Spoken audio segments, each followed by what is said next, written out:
আসসালামু আলাইকুম, আমি মিমি বলছি মিমিস কিচেন থেকে। আজকে আপনাদের সাথে শেয়ার করব পটেটো রোল চমচক। এটা দেখতে যেমন সুন্দর, খেতে আরও সুস্বাদু। আসুন দেখিনি এটার রেসিপি।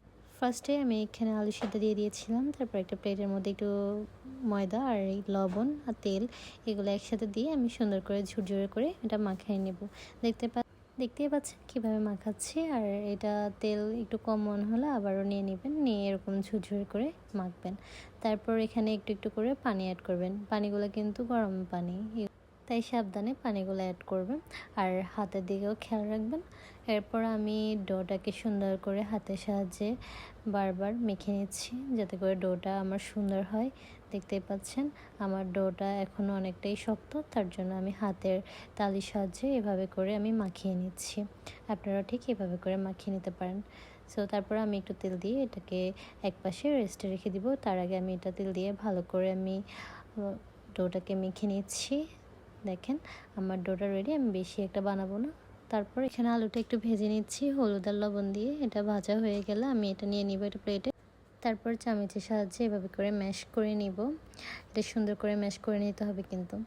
তারপর আমি এখানে অ্যাড করে দিব কর্নফ্লাওয়ার।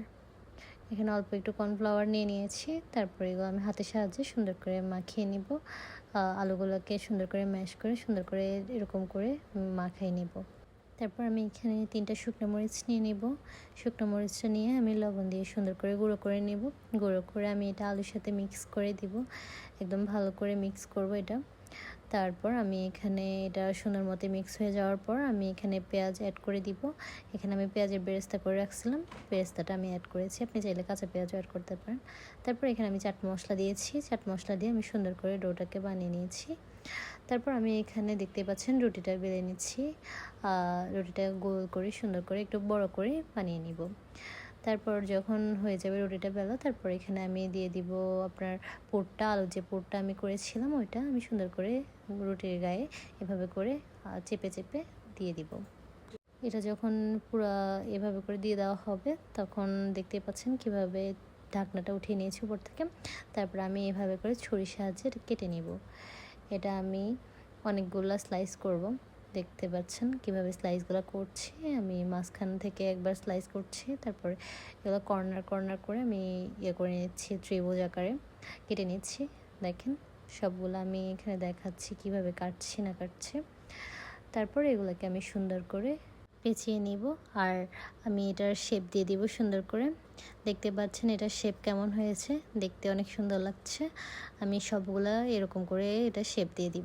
আপনারাও বাসায় এভাবে করে বানিয়ে নিতে পারেন খুব ইজিলি। এটা সময়ও বেশি লাগে না আর আপনার খেতে অনেক মজাদার। সবগুলো রোল কিন্তু আমি সেমভাবে একই শেপে বানিয়ে নিব, দেখতেই পাচ্ছেন। তারপর আমি এখানে ডুবো তেলে এগুলো ভেজে নিব। উল্টে পাল্টে এগুলো সব পিঠটা আপনি ভেজে নেবেন। দেখবেন যখন এরকম একটা কালার চলে আসবে তখন আপনি এগুলাকে নামিয়ে নেবেন তেল ঝরিয়ে। এইগুলো সবগুলা ঠিক এরকমভাবে এরকম কালার করে আপনি ভেজে নেবেন। আমার রোলগুলো রেডি, দেখতে পাচ্ছেন। দেখতে যেমন সুন্দর, খেতে অনেক মজাদার। আপনারা ট্রাই করবেন। আসসালামু আলাইকুম, সবাই ভালো থাকবেন।